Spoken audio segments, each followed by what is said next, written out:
વિદ્યાર્થી મિત્રો, આજે આપણે જે છે સીઈટીના પ્રશ્નોનું સોલ્યુશન મેળવવાના છીએ. તો આજે અમારી સાથે પ્રિન્સ ભાઈ બી છે, તે પણ આપણે છે તે કહે છે ચાલો આપણે બ્રશ ખોલી લઈએ. આપણે અને બ્રશને આપણે અહીંયા રાખી દઈએ મારા ભાઈ. ચાલો ચાલે આપણે કૂદકા મારીએ છીએ. આમાં કયું કોણ બોલે છે મારો ભાઈ? ડોલી બોલે છે, પલ બોલે છે, આ બોલે છે કે મલ બોલે છે મારો ભાઈ? ઇઝ રાઈટ આન્સર ઇઝ ડોલી. અને જે ડોલી છે ને, ડોલી ને મારો ભાઈ, ડોલી નહીં આવશે મારો ભાઈ, પલ આવશે. સોરી હો, મારું પણ થોડું ખોટું પડે છે. ચાલો પલ આવે છે, આપણે તેના ઉપર ટીક કરી દઈએ. ચાલો આપણે ભરી સર છે તે સરને નથી આવડતું ને હજી, પણ મારા ચલો આપણે જે છીએ આપણે પલ પર ટીક કરી દઈએ તો આપણે સાચો જવાબ આપણે મળી ગયો. ચાલો નેક્સ્ટ. બિચારી ફિલ્મનો લેખક કોણ હતા? રમણીકલાલ સોની, રમેશ પારખી, ચંદ્ર કે ગીતા? ચાલો આ ઇઝ રાઈટ આન્સર ઇઝ વિકલ્પ એ. ચાલો આપણે ટીક યસ. તો ગાઈસ જે વિકલ્પ એ ન હતું, મને પણ ભૂલ પડે. Right answer is Hirenchandra. ચાલો ચાલો બીજો પ્રશ્ન. ફૂઈના પપ્પાની પૌત્રી તમારે શું થાય મારો ભાઈ? બહેન જ થાય. ચાલો આપણે બહેન પર ટીક કરી દઈએ. આપણે સમજીએ કે શું ફૂઈની પુત્રી એટલે શું. ચાલો આપણે સમજીએ. કોની પુત્રી? તો કે ફૂઈની. પપ્પાની પુત્રી એ આપણે શું થાય? તો કે દાદા થાય મારો ભાઈ.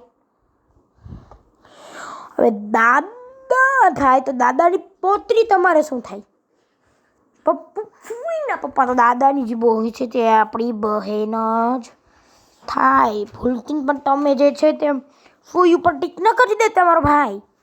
ચાલો બહેન. નેક્સ્ટ ચોથો પ્રશ્ન. 4 ને 20.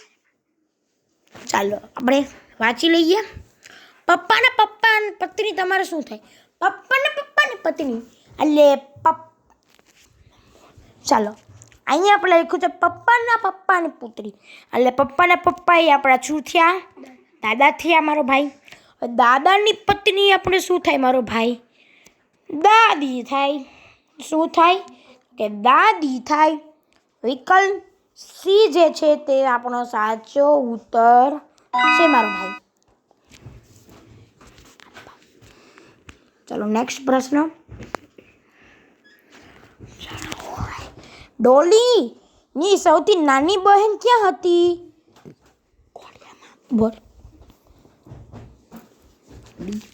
ચાલો ઇઝ રાઈટ આન્સર ઇઝ ઘોડિયામાં. કારણ કે નાની બેન એટલે કે સૌથી નાની બેન તો ક્યાં હોય? તો કે મારો ભાઈ ઘોડિયામાં હોય. ઘોડિયામાં. ઘોડિયું એટલે શું થાય? તો કે પારણું. ગુજરાતીમાં તો પારણું કહીએ ને. નેક્સ્ટ. હાલ આપણે ટેક કરી દઈએ ઘોડિયામાં. તમારા મમ્મીના ભાઈ દીકરાની મમ્મી એ શું કહેવાય? તો કે તમારા મમ્મીનો ભાઈ એટલે કે મામા થયા મારો ભાઈ. શું થયું? મામા થયા. હવે મામાનો દીકરો શું? તો કે મામાનો દીકરો.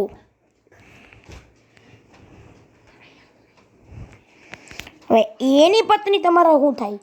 તો કે ભાભી થાય મારો ભાઈ. શું થાય? ભાભી થાય. ચાલો વિકલ્પ મામી જે છે તે સાચું છે, ભાભી જે છે તે ખોટું છે. શું કહેવાય? ચાલો નેક્સ્ટ. ચાલો 7મો પ્રશ્ન આપણે પૂરી ગયા. ફિયોના કેટલા વર્ષની હતી?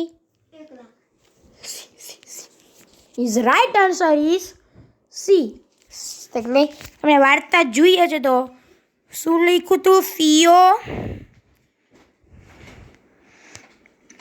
ના કેવી કે વય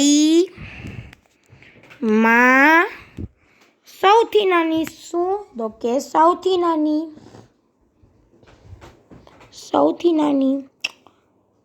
ચાલો નેક્સ્ટ.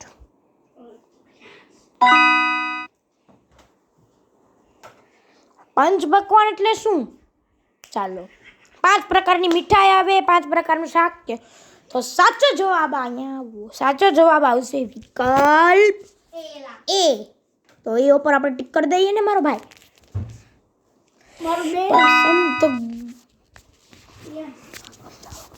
ચાલો અહીંયા 5 પ્રકારની મીઠાઈ જે છે તે સાચો જવાબ છે. પંચ પકવાન એટલે કે 5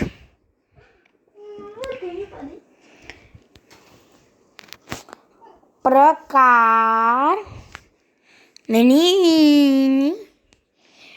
મીઠાઈ.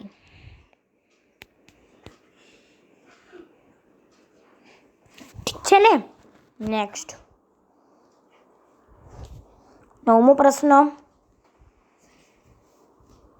ફિયોનાના ઘરે કઈ થાળીમાં પંચ પકવાન ખાતી હતી?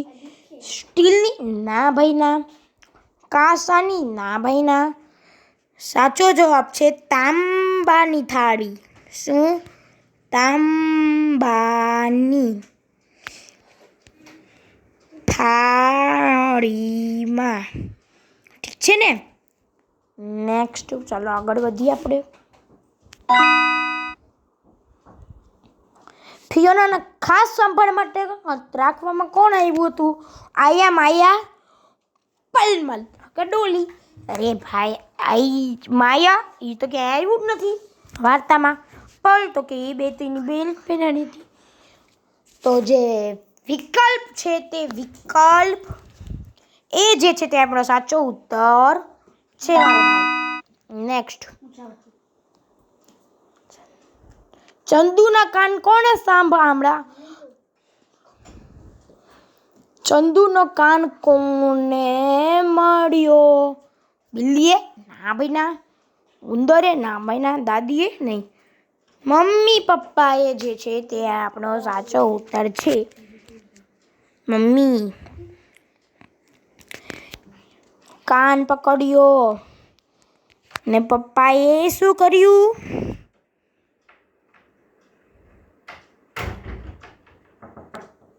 ધબ્બો માર્યો.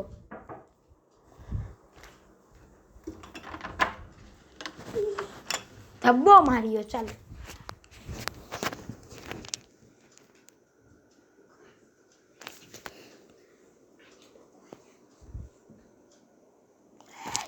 તો ચાલો હવે આપણે જે છે અહીંયા જે છે સોલ્વિંગ પૂરી કરીએ. હવે મળીએ બીજા વિડીયોમાં. ત્યાં સુધી અમારી ચેનલમાં બની રહેજો. તો ચાલો ત્યાં સુધી અમારી ચેનલમાં બનતા રહેજો. ત્યાં સુધી ટાટા, અલવિદા, બાય.